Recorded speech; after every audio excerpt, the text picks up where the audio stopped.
Okay, October 16th. We are in class number 3 in our 8-week series of manifestation checklist. Okay, so the first class we kind of went over clarity and just the overview. Last week I forgot to write that on the board and everything, and it was suggested that I might include it, so I did. When I was teaching in the Woodlands, we kind of jumped the people who actually did the work. Please hear the nag, the request in that tone. And emailed me their directions. They were like, well, I don't understand. Once they got here, they weren't clear on the how. Is that like the steps, small goals? And I'm like, well, actually, what we're working on in clarity is the vibrational clarity, the emotional clarity, the spiritual clarity. And then when you come to the alignment piece, that's where you got your human how, right? So this is just like principle-based thinking. We go through each one kind of separately to grab the concept, but the truth is they have to mesh together, right? So the place you do start, though, or you won't stay the course, is get really, really clear on what it is you want, why you want it, how you're going to go about it, what the how involves. Is it a long haul? Is it a short term? When are you going to reassess it? And describe how you'll know you're successful, right? Okay, so I want to talk a little bit more about clarity. And if you'll remember in the first week, I knew we'd be on clarity for quite a few classes, right? When we get to integrity and forgiveness, that won't take as much time. But the clarity and the alignment are actually a lot more involved, right? So gratitude, we can move and talk a little bit about it over and over. So somebody was asking me, well, what about asking your why all day? So it wouldn't just be on what you're manifesting. And so here's the answer, clarity. The more clarity you're in, the more intimate clarity, the more personalized clarity, which takes a lot of thought. It's tricky. It's actually kind of hard to write it all out. The more it's personalized for you, the more clarity that you're in. Then the divine can over-deliver to you. That's where the miracles happen. So why would that be true? Well, vibrationally speaking, you're a big, complex field of tons of different vibrational influences. You've got your genetic coding, your environment, your culture, you have your hormones going on. Are you hungry? Are you tired? You got the human body, you've got the spiritual, the karmic body, the soul influence, you've got expectation from others. We feel alone and separate here, but we're not. And so many things could be projected on you. You could be projecting, all this is going on. So you remember I shared about you can't mix too many energies. You've got to be in your own business.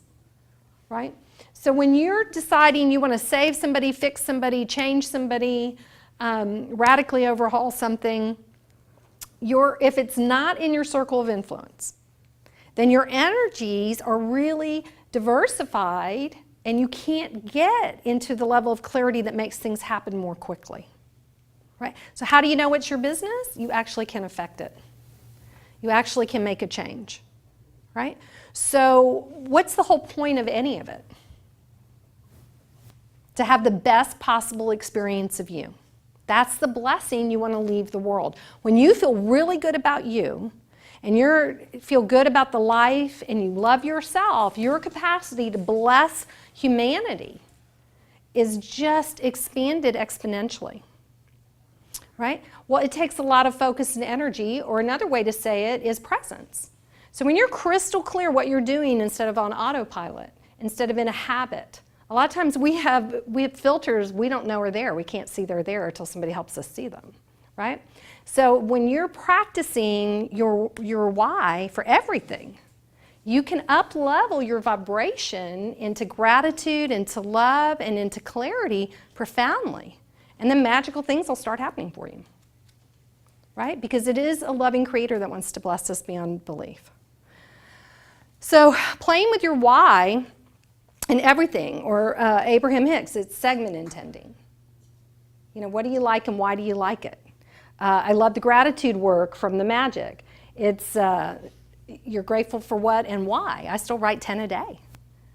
because I like to keep my mind working that way. I want to completely get my brain wired, the neuroplasticity in my brain wired to always be in a very personalized relationship with how I feel and how I show up in the world.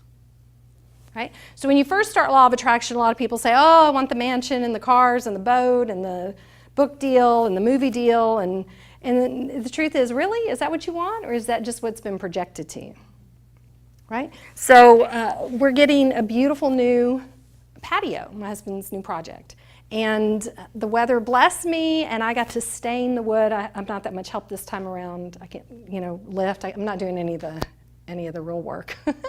But I did get to stain, and it was a really cool experience, and the weather was beautiful, and I was just got to love it and be in this really high frequency, and I got to practice different biomechanics of bending and reaching.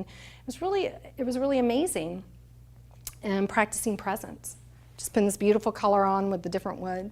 And, I remember that it's one of my fondest memories was working together on the deck we had in our last house.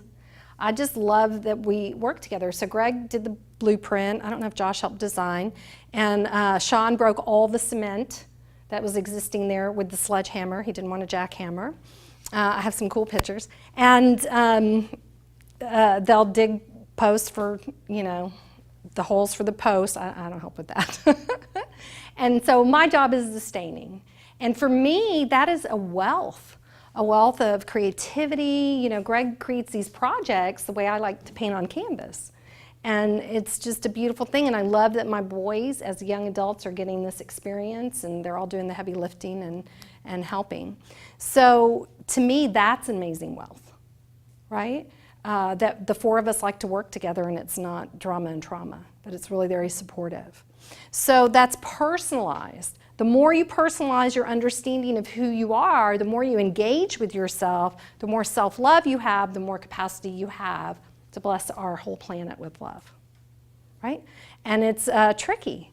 We usually put ourselves last, right? We're busy talking about this and that, or worrying, or fixing, or taking care of, and we don't take the time to really personally have a relationship with ourselves.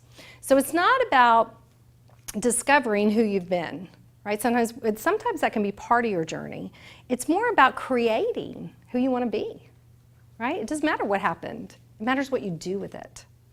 So when you pick a topic, it can be, something of an emotional nature, a relationship, maybe less judgment.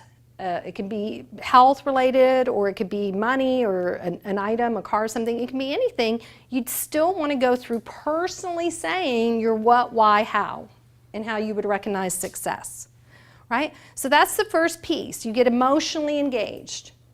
Vibrationally, you figure out what it would take and why are you interested. Without a very strong why, without a personalized why, you won't stay the course. That happens to us all the time. Right? And then you always want to go and define how it would feel. Then when we go to talk about alignment, that's where you are going to start taking human physical action. Right? You're going to research the topic, depending on what you need to find out about it. You're going to take new action. And a piece I wanted to share with you, one of the spiritual laws is give as you would like to receive. So today, I wanted to plug this amazing thing. This is a bracelet. I have one on. And here it is in black. They have some beautiful, really nice stones, too, online. And it's meaning to pause. You can check that out. And I'll tell you why I wanted to bring it and show you today. So every hour, I get a real tiny little bzz.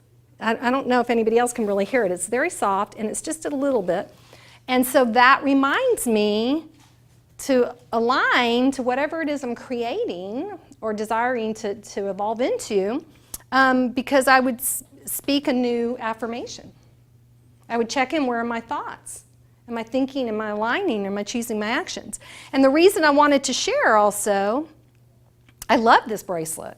I used it before when I was practicing gratitude, and every time it would go off, I would practice gratitude. It would really bless me. And then I think I got it wet and killed mine. And then I just never got around to ordering another, and I got an email from them. They might even have a special on. You want to check it out. And so give as you want to receive is a spiritual law. It's one of the alignments. So for me, Of course, I do this all the time anyway, like I love Vibes Up. If you know me, you know the things I love. Promoting a small company who gives great value, supports other people, that of course is what I would like to come back to me when the book is published, that other people would share it, right? So if you want to open a new business, make sure you support businesses in your community. If you're writing a book, make sure you buy other people's first books. Or, you know, one thing I've got right, I'm always recommending books, right? If you know me well, I've given you a book probably. So give as you'd like to receive. So somebody was asking me, one of their things was to less is more. They want to declutter. And I said, well, how would I give in that arena for alignment, right?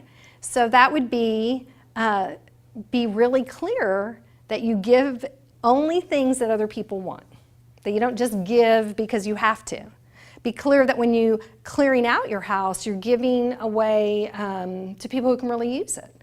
Like a lot of thought, a lot of heart, a lot of strategy and intention. And that you're very aware that you appreciate everything you have. And that you give this in words to other people. Like, oh, I just love how your home reflects you. Or you look so good in that car, it just fits your personality. You start rewiring the brain to always be in, I appreciate what I have, right? And so this was some of her personalized clarity on why she wanted to have less is more in her home and clear out a lot of things, right? And again, you want to get really personal. You want to use words that have meaning to you. And then you would want to find, you know, how could you support who else is doing it? Don't reinvent the wheel, find out about it. Learn from good teachers. What kind of action can you take, and what can you speak? What do you want to align with? How are you going to talk about what you're doing? Who are you going to talk about it to? How are you going to talk to yourself about it? Right? You really want to get some good affirmations going. Delegation, is that necessary? Sometimes it really is. You might need support groups. You might need, say you're cleaning out, you might need a shredder. Or you might need boxes or movers, depending on what you're doing. You might need help taking a truckload to a Goodwill or finding a charity, right? And then you would look at beliefs. We can go into that more when we have more time on this. And then fears, again, your set point challenges would come up here. Okay? So, quick recap on that. Whenever you're about to get something good that you haven't yet already experienced, or maybe you're just getting a lot of good, right, all around. You will be out of your dominant, consistent comfort zone that existed before the next expansion. And so there will be chaos before new order. It can show up, money, it could be repairs. Health, it could be new aches and pains or hurting yourself. Relationships, it could be arguing or feeling not as happy as you did. Creativity, you could stall. It's always a matter of coming into an expansion. There's always chaos before new order, right? If you know this, you don't resist it. Remember that whatever you're feeling, whatever is going against you, it will bring up the thoughts, the feelings, the beliefs, the experiences, the memories of conflicting beliefs and experiences. So when you're feeling it, so my Mazda had a brake light blinking away, and I was taking it in and being careful, and I was feeling this energy, and I was like, okay, can I name it? And I was like, ooh, victimized by circumstance. Like I wanted to be all whiny girl and say, hey, I just replaced the windshield again, and what's up with this car? And I was like, what? I love my car. And I was like, okay, so what energy is that? And whose is that? Is that really even mine? Is it mine today? And what am I going to replace it with? Right? So you're gonna name the energy, validate the energy. Don't judge it as right, wrong, good, bad. Just choose what you would rather replace it with. Does that make sense? So if you do this and you start practicing clarity, you will get clarity on everything that doesn't match what you want. Right? And you've heard me say that a few different ways. Okay, so I think we hit our 15 minutes with our Facebook people. Thank you so much. And see you next week.